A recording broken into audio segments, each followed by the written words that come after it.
Hello students, strong base studies में आप सभी का स्वागत है। जैसे बोर्ड एग्ज़ाम में आप क्वेश्चन लिखते हो तो क्वेश्चन किस तरह का लिखना है जिससे कि आपको पूरे पूरे मार्क्स मिले, ये इसमें बता रहा हूँ मैं। किसी वैद्युत द्विध्रुव के कारण अक्षीय स्थिति में किसी बिंदु पर वैद्युत क्षेत्र की तीव्रता का व्यंजक प्राप्त कीजिए। बहुत ही इंपॉर्टेंट क्वेश्चन है। तो इसमें मान लिया कि एक वैद्युत द्विध्रुव है जो कि ए और बी है, जिसकी लेंथ है 12 माइनस क्यू और प्लस क्यू चार्ज से मिलकर बना है। इसकी अक्षीय स्थिति बनेगी इन दोनों आवेशों को मिलाने वाली रेखा। कहीं भी रेखा पर एक पॉइंट P ले लिया, इस पॉइंट P पर इस डाइपोल द्वारा वैद्युत क्षेत्र की तीव्रता का व्यंजक प्राप्त करना है। मान लिया कि इसके मिडिल पॉइंट O से R दूरी पर ये पॉइंट P है, तब माइनस क्यू चार्ज से इसकी डिस्टेंस हो जाएगी R प्लस L और प्लस क्यू चार्ज से इसकी P की डिस्टेंस हो जाएगी R माइनस L। इस पॉइंट पर दो तरह की तीव्रताएं होंगी। एक तो होगी प्लस क्यू चार्ज द्वारा बाहर की ओर E1 और माइनस क्यू चार्ज द्वारा अंदर की ओर E2, और इस पर जो नेट तीव्रता होगी वो हम कैलकुलेट करेंगे, E1 और E2। वैद्युत क्षेत्र की तीव्रता क्या है? एक सदिश राशि है। इसमें लिख रहे हैं माना एक वैद्युत द्विध्रुव ए बी जिसकी लंबाई 2L है, प्लस क्यू व माइनस क्यू आवेशों से मिलकर बना है। माना इसके मध्य बिंदु O से R दूरी पर अक्षीय स्थिति में एक बिंदु P पर वैद्युत द्विध्रुव के कारण वैद्युत क्षेत्र की तीव्रता ज्ञात करनी है। इसके बाद है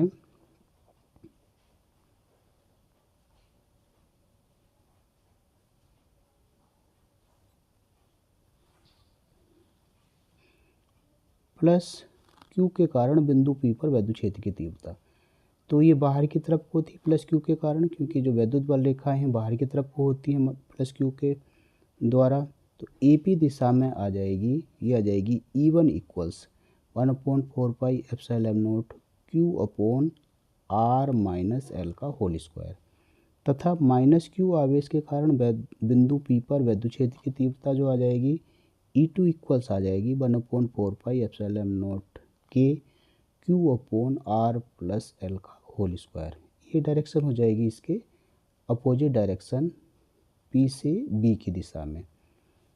चूँकि BP ग्रेटर देन है AP से, इसलिए E1, क्योंकि ये अपोन में आ जाएगा, अपोन में है तो E1 will be greater than E2, E1 बड़ा हो जाएगा E2 से।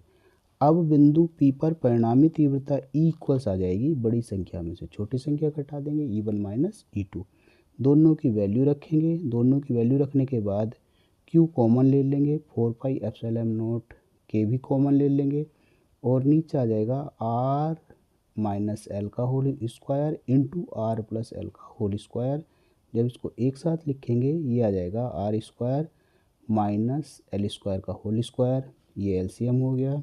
ऊपर इसके जब लिखेंगे तो ये R प्लस L का whole square minus R minus L का होल स्क्वायर खोल लेंगे।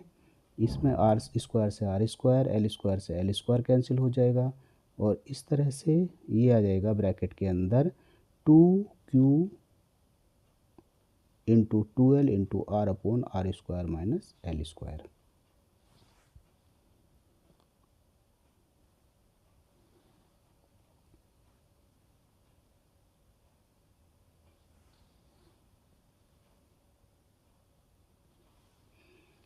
चूँकि R is very very greater than L, इसलिए R स्क्वायर की तुलना में L स्क्वायर और भी छोटा हो जाएगा, और L स्क्वायर को क्या करेंगे R स्क्वायर की कंपैरिजन में छोड़ देंगे यहाँ पर।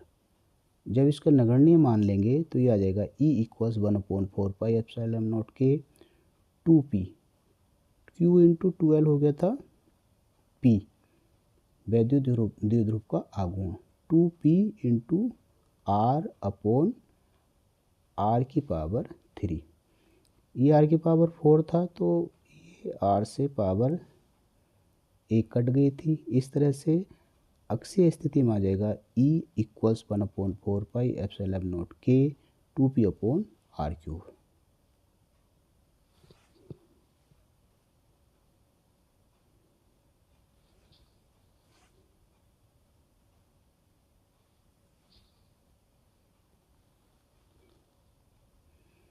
फिर आता है दूसरा क्वेश्चन है वैद्युत द्विध्रुव के कारण निरक्षीय, ये इसको अनुप्रस्थ स्थिति भी बोलते हैं, स्थिति में किसी बिंदु पर वैद्युत क्षेत्र की तीव्रता का व्यंजक प्राप्त कीजिए। तो ये भी लगभग हर साल बोर्ड में आता है। इसमें भी सेम यही है, माना एक वैद्युत द्विध्रुव है ए बी जो आवेश प्लस क्यू और माइनस क्यू से मिलकर बना है और जिसकी लंबाई है 2L। इसके मध्य बिंदु से इसके परपेंडिकुलर डिस्टेंस r पर एक बिंदु P ले लिया। इस बिंदु पर वैद्युत क्षेत्र की तीव्रता कैलकुलेट करनी है। माइनस क्यू के कारण इधर की ओर यानी आवेश की ओर ही E2 वैद्युत क्षेत्र क्रिएट हो रहा है, प्लस क्यू के कारण बाहर की ओर E1 वैद्युत क्षेत्र यहाँ लग रहा है। अगर ये कोण थीटा है तो ये कोण भी क्या हो जाएगा, थीटा हो जाएगा। और E1 E2 दोनों क्या है, वेक्टर क्वांटिटी हैं, इसलिए कंपोनेंट में वियोजित हो जाएंगी। और इसमें E1 sine theta, E1 cos theta, E2 sine theta, E2 cos theta. अब ये जो डिस्टेंस है ये L है, ये भी L है, और यहाँ से यहाँ तक दोनों की डिस्टेंस बनेगी r square plus L square का अंडर रूट। दोनों AP और BP इक्वल हैं, तो E1 इक्वल्स हो जाएगा E2 के। तो यही है, माना कि इसके मध्य बिंदु O से निरक्षीय स्थिति में r दूरी पर एक बिंदु P है जिस पर वैद्युत द्विध्रुव के कारण वैद्युत क्षेत्र की तीव्रता ज्ञात करनी है।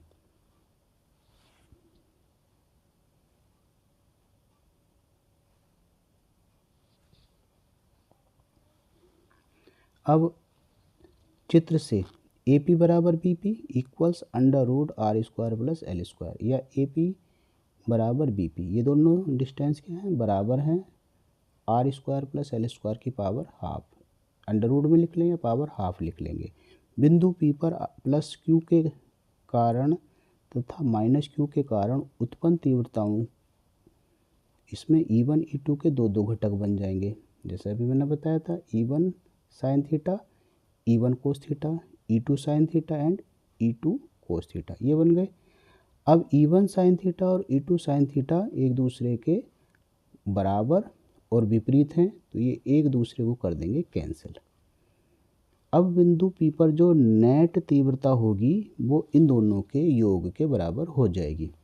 अतः बिंदु P पर परिणामी तीव्रता हो जाएगी E equals E1 cos theta plus E2 cos theta.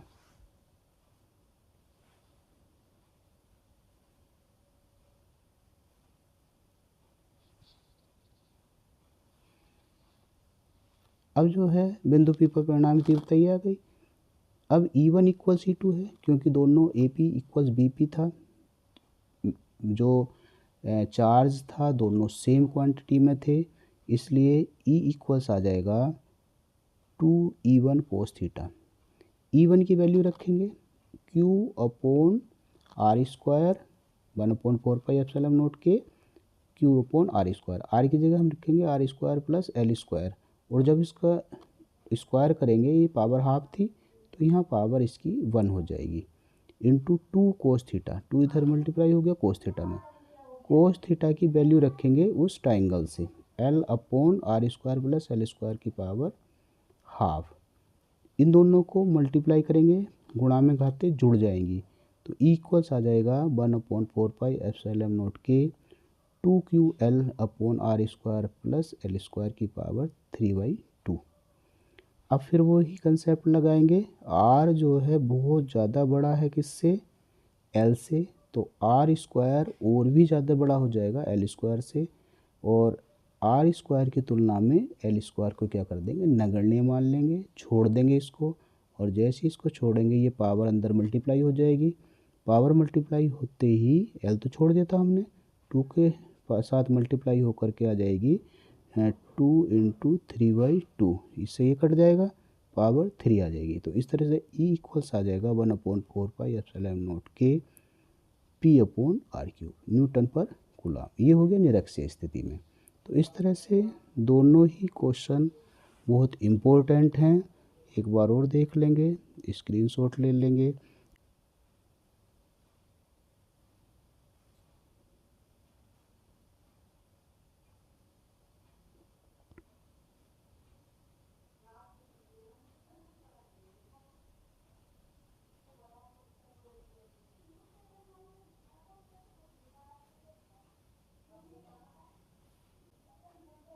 Thank you for watching.